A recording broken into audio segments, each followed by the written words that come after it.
Becoming TikTok famous doesn't seem so far out of reach. With viral dances, lip syncing, and other short form content, becoming a social media star can be anyone's game if you're willing to put in the work. Even for 16-year-old Ava Marjorie. With over 1.2 million followers, the young high schooler already had a successful career. But with fame, often comes dangerous situations. For Ava, it was life-threatening.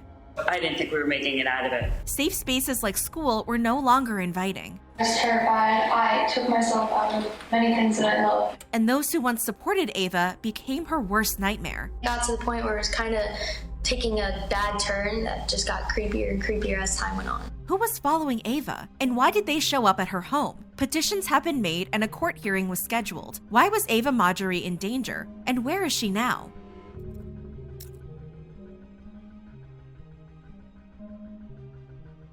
One of the scariest things someone can experience is feeling unsafe in their own home. Get out of my apartment right now! Get out! Get out! That's why many of us own alarm systems and self-defense items. So what happens when that sense of security is taken away? Is it possible to ever feel safe again? 16-year-old Ava Marjorie, a rising TikTok star, would face the unforgettable when her newfound fame brought her unwanted attention. In 2019, Ava's family moved from New Jersey to Florida, unaware this new state would bring a number of life-changing events. In April 2020, 13-year-old Ava curiously downloaded TikTok, eager to check out the ever-growing popular app.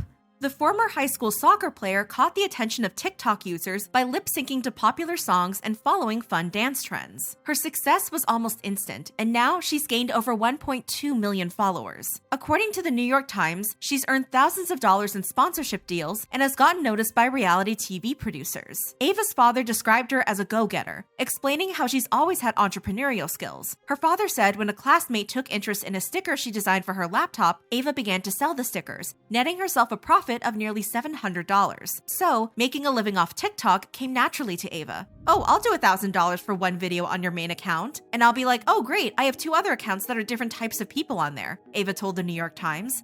So altogether, I'm making $1,700 off just my name because I opened up 3 accounts rather than just building off one. Ava was living the influencer dream. Money and fame were at her fingertips. But fame can sometimes take a dark turn. In Ellicott City, Maryland, 18-year-old Eric Rohan Justin was growing more and more infatuated with Ava. Under the username EricJustin111, Eric reached out to Ava's friends and family in New Jersey and Florida, eager to learn more about the young star. When people wouldn't offer up details, Eric was quick to wave cash as an offering. And surprisingly, Ava's friends caved. Eric received photos of Ava and her cell phone number. He went as far as logging into Ava's classmate's school account to do the classmate's math homework in exchange for info. When Ava began to receive text messages from Eric, she knew something wasn't right. Finding out her friends were betraying her was heartbreaking. I had to unfollow all my local friends and Jersey friends, Ava said. And everyone around me was like, oh, you're going Hollywood on all of us. You don't want to talk to us anymore. And I'm like, you're selling my stuff. But things took a strange turn, and this time, Ava's parents were involved. If Eric was going to scrounge for photos, Ava felt she should at least be the one profiting and offered up an idea to her parents. Her parents allowed her to sell Eric a few selfies that had already been posted to her public Snapchat. Ava didn't seem to question Eric's motive. He was a fan after all. It was just pictures of my face, which is what I assume he was paying for. My whole thing is my pretty smile. That's my content, Ava said. For only 2 photos, Eric paid the high price of $300 through Venmo. Then things went from weird to alarming. It got to the point where it was kind of taking a bad turn that just got creepier and creepier as time went on. Excited by the possibility of having control over what Ava would send him, Eric began to get more demanding. Through Venmo, Eric sent Ava a breakdown of what he would pay for provocative pictures, things the then 14-year-old shouldn't be sending. He started asking for booty pics and feet pics. Ava didn't reveal how much she was willing to pay for these types of photos. Disturbed by Eric's persistence, Ava blocked him on all of her accounts, but Eric wouldn't take no for an answer. Pleading with her, he began sending Ava more money in an effort to buy her trust. It started with $159.18, then $100, and finally $368.50 along with an apology. Sorry, this is all I have left. I'm broke. But Ava wasn't ready to trade her privacy for pocket change, so she turned to her parents for help. Ava's father, Rob Marjorie, a retired police lieutenant, texted Eric reminding him of Ava's age and demanded he cease communication with her. While most people would have backed off, Eric wasn't ready to lose access to Ava. The Marjorie family shared text messages between Eric and one of Ava's male classmates, revealing he planned to break into the Marjorie home. "I could just breach the door with a loaded machinery, I think," one of the text messages read. Ava was terrified. She showed the messages to her parents, who quickly dug into Eric's background, finding out he lived quite far away in Maryland. Ava's parents assured her Eric was just a keyboard cowboy and wasn't an actual threat, but they couldn't be more wrong. Rob Marjorie's words would haunt him. "I sort of discredited what could have been a threat." In the early morning of July 10th, 2021, the Marjorie's family's innocence was about to be stolen. Eric had followed through with his promise. Wearing a vest, safety goggles, and earplugs, Eric blasted open the Marjorie's front door. Just inside the door was Ava's bedroom. She escaped through a connecting bathroom to her brother's bedroom. "All I remember was I heard it, I felt it in my chest, and I looked up and there was a hole in my door from the fragments." Ready to protect his family, Rob bolted from his bedroom to the foyer, but fell, resulting in a deep mark on his knee. Fate shined on Rob that day, as when Eric attempted to harm him, his handheld machinery jammed. Eric ran away while trying to fix the jam, giving Rob time to retrieve his own item of self-defense. Rob guarded the door as his wife dialed 911. Eric returned and Rob commanded Eric to drop his dangerous machinery. Instead, Eric pointed it at Rob. But Rob wasn't about to risk his family's safety and fired his self-defense item. When Collier County police arrived, Eric had already passed away. At first, the Collier County Sheriff's Office told local media that a man had lost his life due to a resident in the home. Their report later revealed just how dire the situation had been. The subject was most likely a stalker that resulted from her daughter's extensive social media involvement, the report read. Since her daughter's involvement with social media, multiple subjects have attempted to ascertain her family's address in the past. The report also revealed Eric was carrying 2 cell phones, both containing thousands of photos of Ava and hundreds of hours of her content. Ava's mother, Kim, was able to provide the police with Eric's contact information. I didn't think we were making it out of it after seeing that blast. The whole thing's just a nightmare. His identity was later confirmed by his father, Justin Dominic. Eric's father explained Eric was born in the US, but their family had moved to India a number of years earlier. After Mr. Dominic and his wife got divorced, Eric moved back to the US to live with his mother in Maryland. "He was a nice kid. I'm at a loss for words," Eric's father said. "I don't know what went bad with him. He made a bad choice." Rob Marjorie was not prosecuted in the passing of Eric Rohan Justin, as he was protected by Florida's Stand Your Ground law. A few days after the incident, Kim Marjorie received an invitation from an agent interested in having Ava visit Los Angeles to meet other influencers and attend red carpet events. Thinking it would be a good distraction for her daughter, Kim agreed. When the Marjories returned home, they discovered their homeowners association had contacted their landlord, demanding they be evicted because Ava's social media had attracted an intruder. Understandably shaken by the events, the Marjories chose to stay with friends until they could find a more permanent solution. One day after the incident, Ava posted a lip-sync video, then took a 5-day hiatus, presumably to try and heal. After her break, she returned to her regular posting frequency. Still, Ava had a lot of concerns.